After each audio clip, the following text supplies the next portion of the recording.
అదృష్ట రత్నాలయం జ్యువెల్స్ అదృష్ట రత్నం అష్టైశ్వర్యాలకు మహానిలయం. చాలా సంతోషకరమైన విషయం ఏంటంటే వేణుగారు, ఇప్పుడు ఇక్కడ తెలంగాణ రాష్ట్రం నుంచి టాలెంట్ ఎంత బ్లాసమ్ అయ్యి ఎన్ని చక్కటి మట్టి కథలు వస్తున్నాయి. ఎంత మంచి టాలెంట్ ఉంది. అసలు చాలా ఏళ్ళు ఆల్మోస్ట్ బయటికి రాలేదు అనిపిస్తుంది.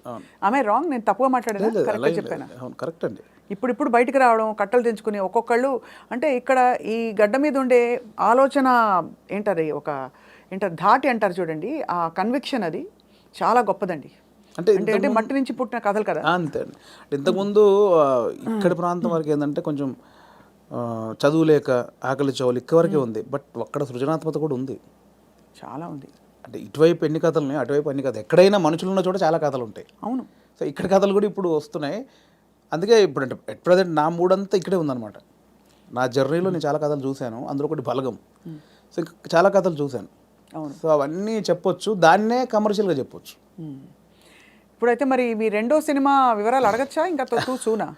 సూన్ అండి, సూన్ డెఫినెట్లీ. అంటే అఫీషియల్గా నా ప్రొడక్షన్ నుంచి వచ్చినప్పుడు అడిగితే బెటర్. నో డెఫినెట్గా. కానీ అందరికీ క్యూరియాసిటీ ఏంటంటే బలగం తీసిన తర్వాత మీరు చాలా జాగ్రత్త పడాలి. ఇంకా రెండో సినిమాకి అదే స్థాయిలో మెప్పించాలి, ఇంకా ఎక్కువ మెప్పించాలి వీలైతే.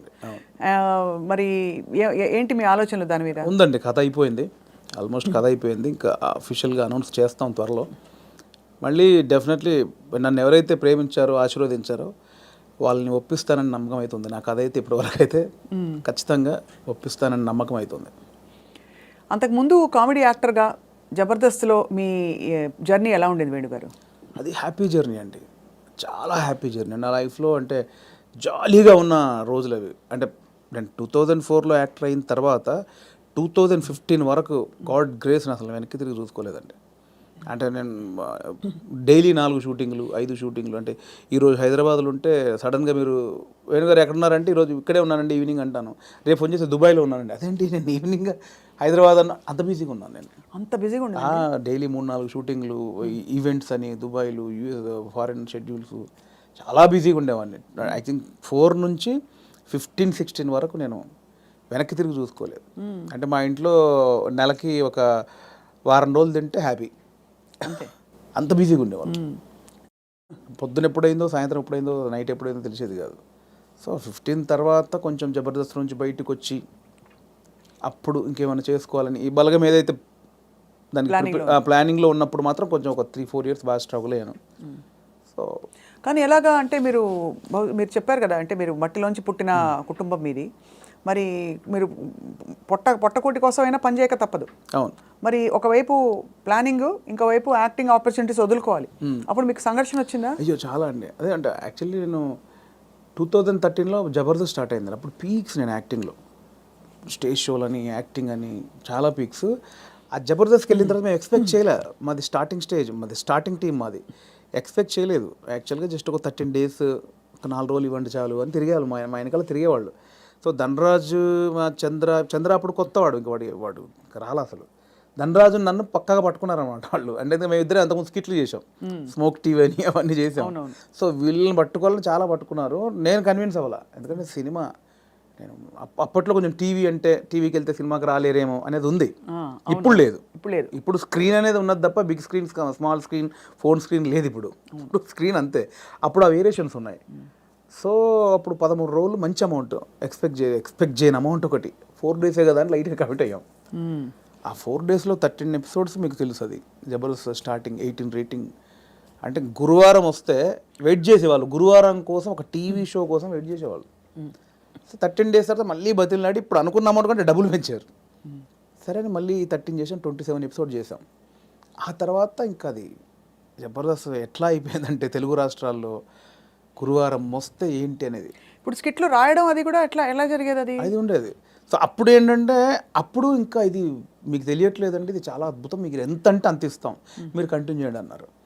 అప్పుడు నేను ఏంటంటే నాకు సినిమా అనేది, నేను సినిమా కోసం వచ్చాను, ఇది చాలా బాగుంది, చాలా డబ్బులు ఇస్తున్నారు, ఇంటింటికి గడప గడప వెళ్ళాం, రీచ్ అయ్యాం, ఇంత డబ్బులు వస్తున్నాయి, అటు షోలు, రెమ్యునరేషన్ అన్నీ వస్తున్నాయి, కానీ నాకు సంబంధించింది పోతుంది. అవును. నేను సినిమా అనుకున్నాను, దీనికోసం రాలేదు, ఇటు పోతే నా సినిమాకు దూరం అయితే అని దీని నుంచి బయటకు వచ్చాను నేను basically. అబ్బా చాలా పెద్ద ఇదండి. Decision. మామూలుగా సెటిల్ అయిపోతాం మనం, Settle పైసలు అయిపోతాం. వస్తున్నాయి కదా ఎందుకు భయ నీకు అందుకని.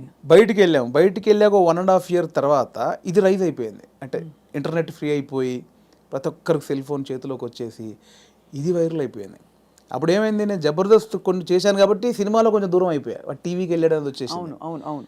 ఇది వచ్చేసిందని నేను దాన్ని పక్కన పెట్టేసి సినిమాకి వచ్చేసరికి ఇది పక్కకు పెట్టేశారు. అరే ఇలా అయింది ఏంటి అని కసిలో మళ్ళీ ఒక 1 year చేసాం. అవును, మీరు తిరిగి వచ్చినప్పుడు అయితే ఆ. వెల్కమ్గా తీసుకున్నారు మిమ్మల్ని ఆబ్వియస్లీ. తీసుకున్నారు. మళ్ళీ 1 year చేసిన తర్వాత అప్పుడు ఇంకా మైండ్లో డబ్బు అని మళ్ళీ ఇటు వెళ్ళినోని మళ్ళీ ఇటు వచ్చా, ఇక్కడ మళ్ళీ డబ్బు కోసం వచ్చా. బట్ లోపల మాత్రం ఇది కాదని నన్ను వేధిస్తుంది అనమాట. మళ్ళీ బయటకు వచ్చాను. ఆ మళ్ళీ బయటకు వచ్చిన తర్వాత 2015 మిడ్లో బయటకు వచ్చామండి. అప్పటి నుంచి అరాకొర అప్పటి నుంచి స్ట్రగుల్ స్టార్ట్ అయింది. ఆ 15 మిడ్లోంచి 2020 వరకు ఆ 4 years ఇటు లేక అటు లేక ఆ 4 years బాగా స్ట్రగుల్ అయ్యాను. అది మేజర్ నా కెరియర్లోనే వెరీ బ్యాడ్ పీరియడ్. అంటే తినడానికి ఉండడం వేరు, అది వేరు, బట్ మైండ్ బిజీగా ఉండడం మెయిన్ ఇంపార్టెంట్. అవును, మైండ్ బిజీ. మనం అసలు ఎటు వెళ్తున్నాం అని ఒక తెలుస్తుంది కదా లోపల. పొద్దున 6 గంటలకు వేస్తే స్టాఫ్ వచ్చారా, పొద్దున 12 గంటల వరకు ఈ షూటింగ్, మధ్యాహ్నం ఆ షూటింగ్, దుబాయ్, ఇటు ఆస్ట్రేలియా, ఇవి అన్నిట్లో ఈ స్కిట్ల బిజీ ఉంటుంది. ఇప్పుడు మీరు ఇందాక అడిగారు స్కిట్లు, మినిమం ఒక స్కిట్ రాయడానికి 2 రోజులు పట్టేదండి. ఎవరు రాస్తారు? నేను, నా టీం మెంబర్స్, ఎవరైనా ఒక రైటర్, అంటే మనకు సింక్లో ఉన్న మెయిన్ టీమ్ లీడర్ దగ్గరనే ఉంటుందండి. ఇంప్రూవ్ అని ఉంటుందండి యూఎస్లో, అంతా ఉంటుంది ఇది. 100% ఇంప్రొవేషనే స్క్రిప్ట్ అండి, స్క్రిప్ట్ రైటింగ్ ఏ ఉండదు. సో మీకు దానికి నేపథ్యం, మీరు Depends థియేటర్కి అది. వెళ్ళారా? థియేటర్కి వెళ్ళారా? థియేటర్ ఏం లేదండి నాకు. థియేటర్ ఎక్స్పీరియన్స్ లేదు, జస్ట్ మీరు చూసి నేర్చుకున్నవి అంతే ఇవన్నీ. అంతే. ఎందుకంటే ఇప్పుడు బాడీ మనం లాంగ్వేజ్, కూర్చున్నామండి, టైమింగ్. ఇప్పుడు పాయింట్ ఎట్లా వస్తే మనం కూర్చున్నాము, లేట్ అవుతుంది, ఈ లేట్ అయిన గ్యాప్లో ఏం చేద్దాం అని ఒక థాట్, ఏం చేయొచ్చు అని కూర్చొని మాట్లాడుకోవడం. అలా మాట్లాడుకుంటే ఏదో జోకులు వస్తూ ఉంటాయి. ఓ బంచ్ ఆఫ్ జోక్స్ వచ్చాక అసలు దీనికి ఏంటి కంటెంట్ ఏంటి, కథ ఏంటి, ఓ ఇలా వచ్చాడు, ఓ మిడ్లో గొడవ జరిగింది, లాస్ట్లో ఆ గొడవ పడి సారీ చెప్పాడు, ఓ స్టార్ట్, ఓ మిడ్, ఎండ్, ఏం చేయొచ్చు దీనికి. అలా కూర్చొని స్కిట్ రాయడమే, అలా టీం అంతా రాయడం, ఆలోచన ఎక్కడైనా పాయింట్ వస్తుంటుంది. అది టైమింగ్ ఎడిటింగ్లో అసలు అంటే మా టైంలో అయితే ఎడిటింగ్ సెన్స్ లేకుండానే దింపేసేవాళ్ళం అండి. నింపేశారు. ఇప్పుడు ఎలా ఉందో నాకు తెలియదు.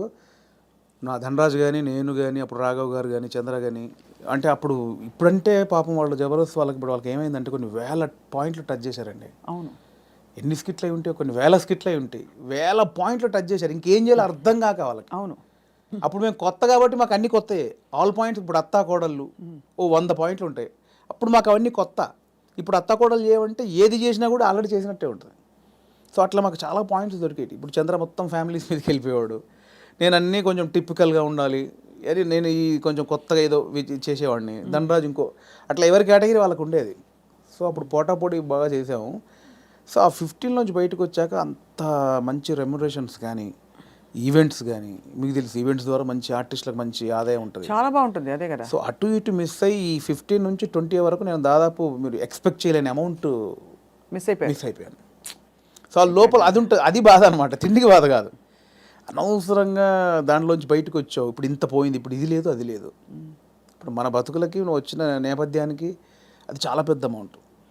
దాన్ని మిస్ అయిపోయామే, తప్పు చేసామా, ఒప్పు చేసామా, అనవసరంగా సినిమాని ఓ పెద్ద బిల్డప్ ఇచ్చుకొని బయటకు వచ్చావు, ఇక్కడ ఇది లేదు, అక్కడ అంతా సాలిడ్ అమౌంట్ మిస్ అయిపోయి ఏంట్రా తప్పు చేసామనే గిల్ట్ ఒకటి ఉంటుంది చూసారా, ఆ గిల్ట్ ఎక్కువ పోయాను అనమాట. అవును, లక్షల సంపాదన వదులుకోవడం అంటే ఈజీ విషయం కాదు. అండ్ ఇప్పుడు పొద్దున్న లేవగానే ఇంకొకటి అండి, ఒక బిజీ మీరు ఉన్నారు స్వప్న గారు అంటే, మీరు ఇంకా మిమ్మల్ని కట్టేసినా కూడా మీరు ఆగలేరు. ఎందుకంటే మనకి అంత ఉంది, అంత పని చేసేవాళ్ళు పొద్దున్న లేవగానే మనం ఏం పని లేదంటే ఎలా ఉంటుంది. అదే బిగ్గెస్ట్ కామెడీ స్కిట్లా ఉంటుంది. అంతే, అది దానంత నరకం ఉండదు. పొద్దున్న లేవగానే ఆ స్కిట్, షూటింగ్, అట్ట ఇట్ట మైండ్ అలా పెట్టే మైండ్కి ఏమీ లేదంటే అది దానంత నరకం ఇంకోటి ఉండదు. అలా ఒక 3 సంవత్సరాలు ఫేస్ చేసిన తర్వాత ఆ ఫ్రస్ట్రేషన్లోంచి వచ్చిన ఐడియానే బలగం. అంటే ఇన్ని రాసాము, నేను చాలా సినిమాలకు, అంటే చాలా సినిమాలు కాదండి, నా ఫ్రెండ్స్ డైరెక్ట్ చేస్తా ఉంటే వాళ్ళకు నేను సబ్జెక్ట్లో కూర్చునేవాడిని, కామెడీ ట్రాక్స్ రాసి ఇచ్చేవాడిని. అండ్ సినిమాలో మేము కామెడీ సినిమా షూటింగ్ చేస్తూ ఉంటే ఏదైనా మనం ఇంప్రూవ్ చేసిన పంచ్ ఉంటుంది, అది స్క్రీన్లో చూస్తే పేలింది అంటే నాకు ఆలోచించే ఉంది. ఇప్పుడు స్కిట్లు నేను ఆల్మోస్ట్ 100 స్కిట్లు రాసా, వర్కౌట్ అయినా చాలా, అంటే నా ఆలోచన నుంచి పుట్టినాయి కదా. సో నాకు నేను ఎందుకు చేసుకోకూడదు, అంటే ఇప్పుడు ఒక అవకాశం ఒకరు ఇస్తారు, డెఫినెట్లీ అందరు ఇస్తేనే ఇక్కడ దాకా వచ్చాను. బట్ ఇప్పుడు ఇంత మనకు ఒక నాలెడ్జ్ వచ్చిన తర్వాత కూడా వెయిట్ చేయడం ఎందుకు, అనేది ఆ 3 సంవత్సరాలు వచ్చిన ఇది. అక్కడ సరే నేనే హీరోగా చేసుకుందాం, నేనే రాసుకుందాం, నాకు ఒక కథ రాసుకుందాం, నన్నే ఇలా ప్రజెంట్ చేసుకుంటే దాన్ని చూసి వేషాలు వస్తాయి మళ్ళీ అనే దాంట్లో నేనే ఒక పాయింట్ అనుకుందామని స్టార్ట్ చేసిన జర్నీ. ఒక 3-4 పాయింట్లు అనుకొని అవన్నీ రెగ్యులర్గా ఉన్నాయి. ఇలా అయితే నన్ను ఎందుకు చూస్తారు? చాలామంది అలా వస్తున్నారు కదా, నన్ను చూడాలంటే మళ్ళీ నేను కొంచెం బ్యాక్వర్డ్ అయి ఉన్నాను. ఇప్పుడు నన్ను కొత్తగా చూడాలి, కంప్లీట్ ఆపోజిట్గా చూడాలి. అది ఏం చేయొచ్చు? చాలా సాహసోపేతమైన journey అది.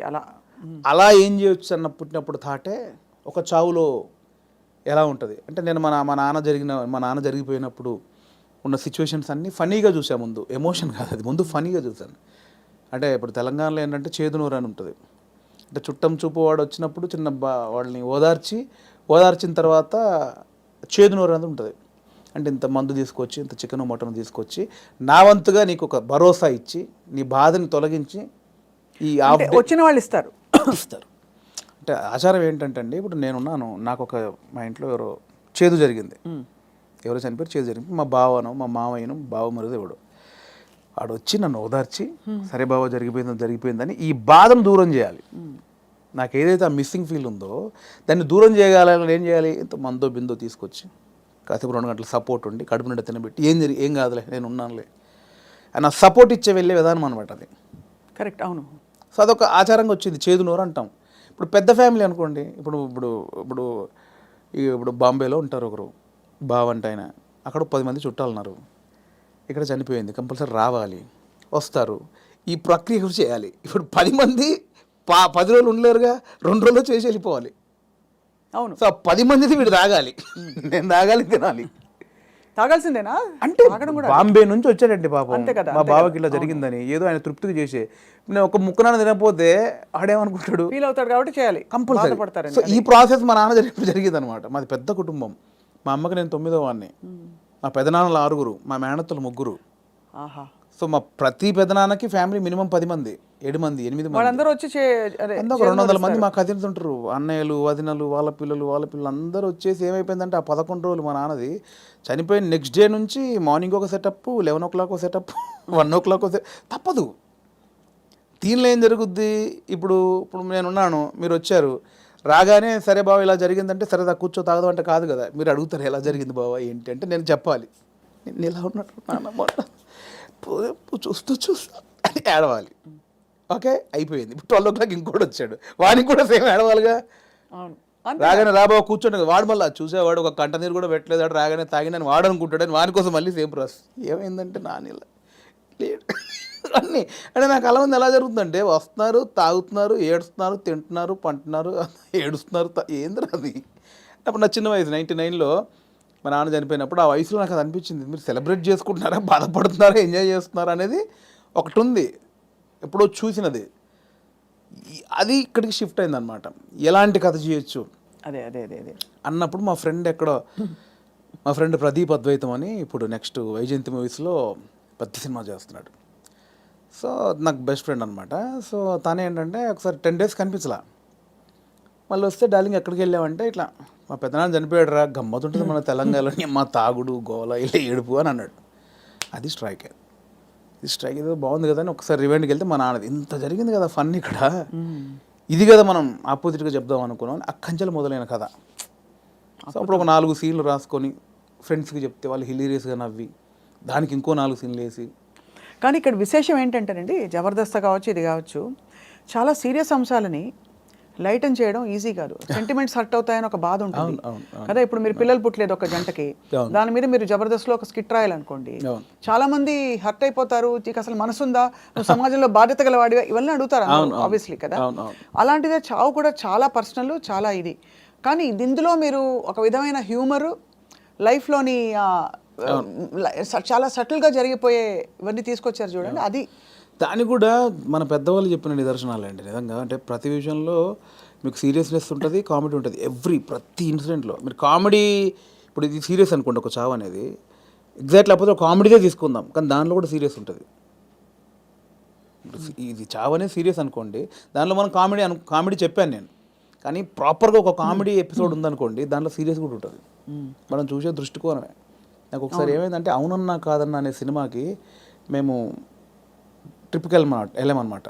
సో తేజ గారు, ఉదయ్ కిరణ్ గారు, సుమన్ శెట్టి, నేను, ధర్మవర్ సుబ్రహ్మణ్యం గారు. ఆయన ఒక చోట ఒక మాట అన్నాడండి ఒక ఇంటర్వ్యూలో.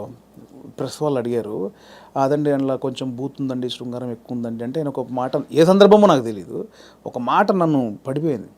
ఏమైనా ఇప్పుడు ఎయిడ్స్ మీద సినిమా చూస్తున్నప్పుడు, ఎయిడ్స్ మీద అవగాహన కల్పించడానికి ఒక సినిమా చేస్తున్నప్పుడు ముందు శృంగారం చూపించాలి. అవును, వాడు ఎలా అడిక్ట్ అయ్యాడు శృంగారానికి, కొంచెం బ్యాడ్ రూట్ ఎలా పట్టాడంటే అవన్నీ చూపించాలి. కొంచెం ఆ రొమాంటిక్ అప్పీల్ చూపించినప్పుడే ఇది చెప్తావు, అది చూపించకుండా ఇది చెప్తే ఎవడు చూడ్డాయి అన్నాడు. కరెక్ట్, అంతే, అది నిజమే. మీకు అర్థమైంది? నాకు అందులో ఏదో దొరికింది నాకు. అంటే మనకు మంచి చెప్పినప్పుడు దానిలో చెడు కారణమైంది ముందు చెప్పినప్పుడే, ఇది చెడు, దీనివల్ల ఇది జరుగుతుందని చెప్తాం కదా. అవును, ఆ మంచిని పట్టుకుంటే సరిపోతుంది. పట్టుకోవాలి. అదే దానికోసం ఇవన్నీ తప్పదు, మేకప్ చేయడం తప్పదు. పలకం కూడా అంత, నేను రాగానే కుటుంబాలు కలుస్తాయంటే ఎవరు చూడరు. కుటుంబం కలవాలి అంటే సోది అనుకుంటారు. దానిలోనే మనం ఏం చేయొచ్చు, ఎలా చెప్పొచ్చు అనేది. కానీ ఎంత ఎంత సూక్ష్మమైన ప్రయాణం మీలో జరిగిపోయింది చూడండి. మీ ఎదుగుదల ద్వారా ఎన్ని విషయాలు మీరు గ్రహించుకున్నారు. మీకు ట్రైనింగ్ లేదు, బ్యాక్గ్రౌండ్ లేదు. అంటే యూజువలీ నేను ఐఎమ్ ఫ్రమ్ థియేటర్ అని చెప్పుకుంటారు చాలామంది. మీకు సినిమానే అండి, నేను థియేటర్, నేను సినిమా షూటింగ్లో చేసినప్పుడు cinema is your learning platform, అంతేనా? అండ్ నాకు ఏదైతే వచ్చిన గ్యాప్ ఉందో అదే ఇప్పుడు నా సక్సెస్కి లీడ్. అది అయితే మీ పైసలన్నీ మాకు ఇస్తారా? లేవు, ఎక్కడి ఆ 3 సంవత్సరాలు ఎలా బతికనుకుంటారు? అంటే ఇప్పుడున్న పైసలు ఇచ్చేస్తే మాకు, అప్పుడు మళ్ళీ మీరు కూర్చుని 3 సంవత్సరాలు ఆలోచిస్తే, 3 సంవత్సరాలు కాదు, ఈసారి మీకు 3 నెలలు ఇస్తున్న టైం. అంటే దేవుడు ఒకటి ఉంటుందండి, దేవుడు ఒకటిసారి ఇస్తాడు అనమాట. అస్తమానం అదే అంటే ఇవ్వడు, ఉన్నే లాక్కని బయలుదేరి అంటాడు. ఒకటేసారి ఇచ్చాడు, ఇక దాన్ని జాగ్రత్త పడాలి. మళ్ళీ 3 సంవత్సరాల గ్యాప్ ఉంటే రాదు ఇప్పుడు, అంతే కదా, రానివ్వరు కూడా. ఇప్పుడు ఇంకా మీరు ఇంకా మిమ్మల్ని తీసుకెళ్ళి జీవితం పెట్టేసాను అక్కడ ఫిల్మ్ ఫేర్. అంటే మీరు ఎంత కోల్పోయి you got the lady home. అంతే కదా, అందుకే నేను లేడీ అంటే తెలుసు కదా, అవును, చాలా బ్లాక్ లేడీ తెలుసు, చాలా మంది తెలుసు. సరే, బ్లాక్ లేడీని తీసుకొచ్చుకున్నారు. అదే ఆ మెట్లు ఎక్కుతున్నప్పుడు కానీ, అది చేతిలో ఉన్నప్పుడు కానీ, నేను అంటే చాలా ఇంటర్వ్యూలో మాట్లాడే మనకు భయం అయ్యేది బేసికల్గా స్టేజ్ మీదకి వెళ్ళి మాట్లాడాలంటే. కానీ ఆ రోజు ఎందుకో చిన్న లోపల షివర్ అయిపోతూ, నమ్మలేని విషయం కదండి. ఎవరికి అంకితం ఇచ్చారు, ఏమైనా చెప్పారు అట్లాంటివన్నా? అంకితం లేదండి, అంటే ఇది అంకితం ఇవ్వాలంటే తెలుగు ప్రేక్షకులు ఇవ్వచ్చు, అది అంతే, తెలుగు ప్రేక్షకులకు ఇవ్వచ్చు, అండ్ నా వైఫ్కి ఇవ్వచ్చు. ఎప్పుడు పెళ్ళైంది వేణుగారు మీకు? నాకు 2009, అంటే బిఫోర్ జబర్దస్త్. బిఫోర్ జబర్దస్త్. మీ పెళ్ళైన తర్వాత మీ లైఫ్ జబర్దస్త్గా మారింది, అంతేనా? ఇందులో 2 అర్థాలు ఉన్నాయి. అందరికీ అంతే మారింది. మేడం గారు పాప నన్ను చూసి తిట్టుకుంటారేమో. మేడం గారికి కంగ్రాచులేషన్స్ చెప్తున్నాను. మీ వైఫ్ పేరండి? శ్రీలత.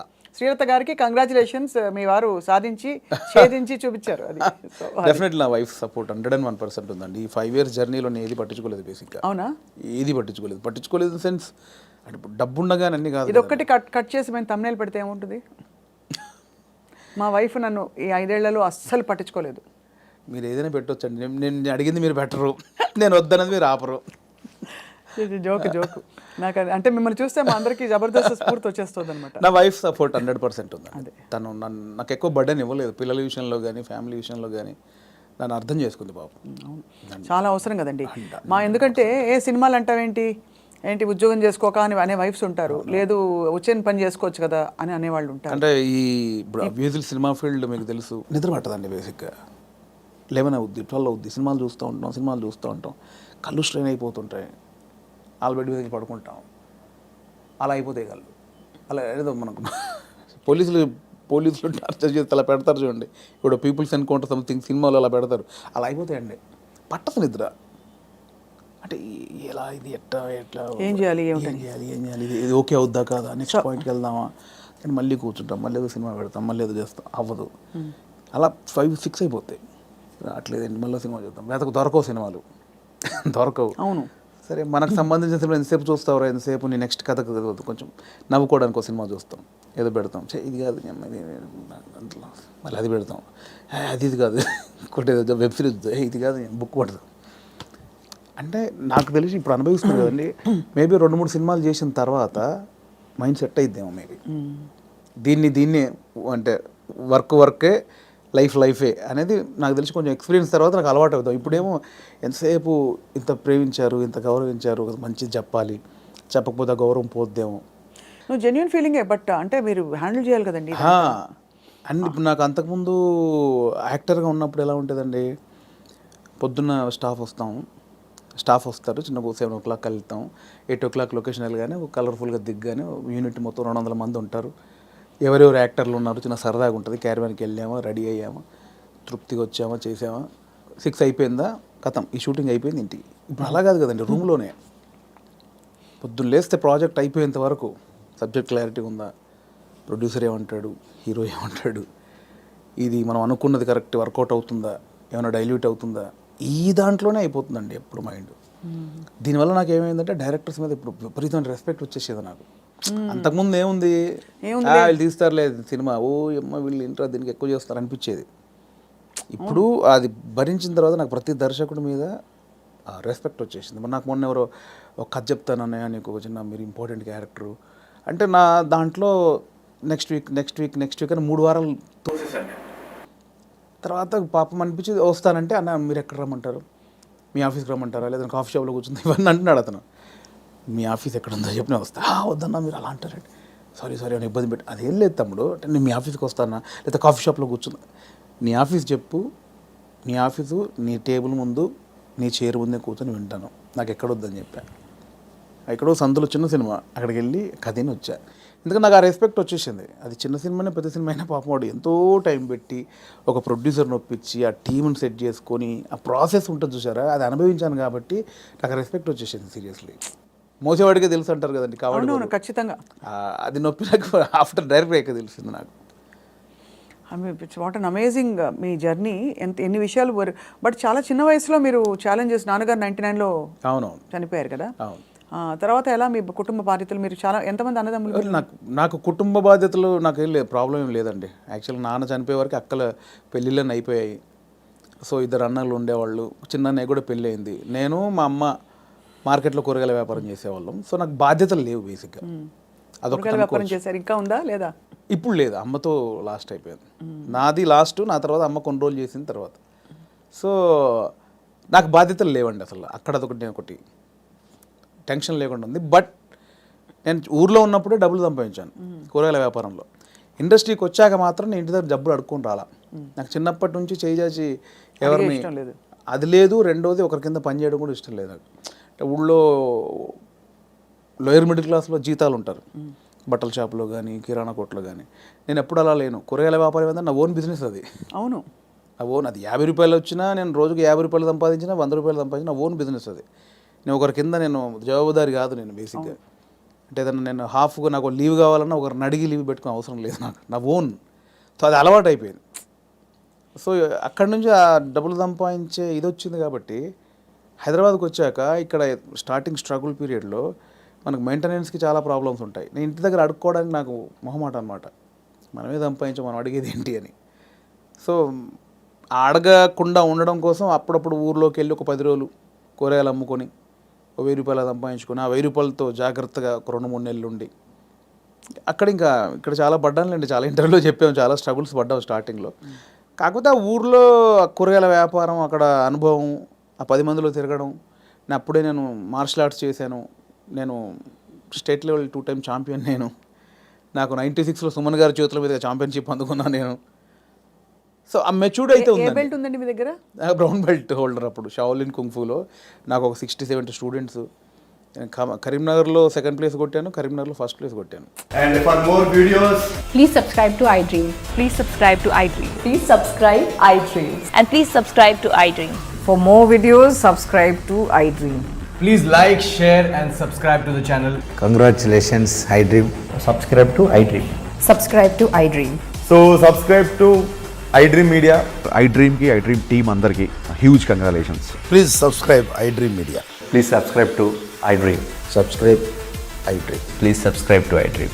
iDream అంటే నా కళల ఛానల్ను సబ్స్క్రైబ్ చేసుకున్నారు, నోరు తిరుగుతలేదు. మీరైతే గంట గుర్తు కొట్టండి. For more such videos, please subscribe to iDream. Subscribe to iDream. Please subscribe to iDream. Please subscribe iDream Media. Please do subscribe to iDream. Please subscribe to iDream Media. For best entertainment and information, please subscribe iDream. And don't forget to subscribe to iDream.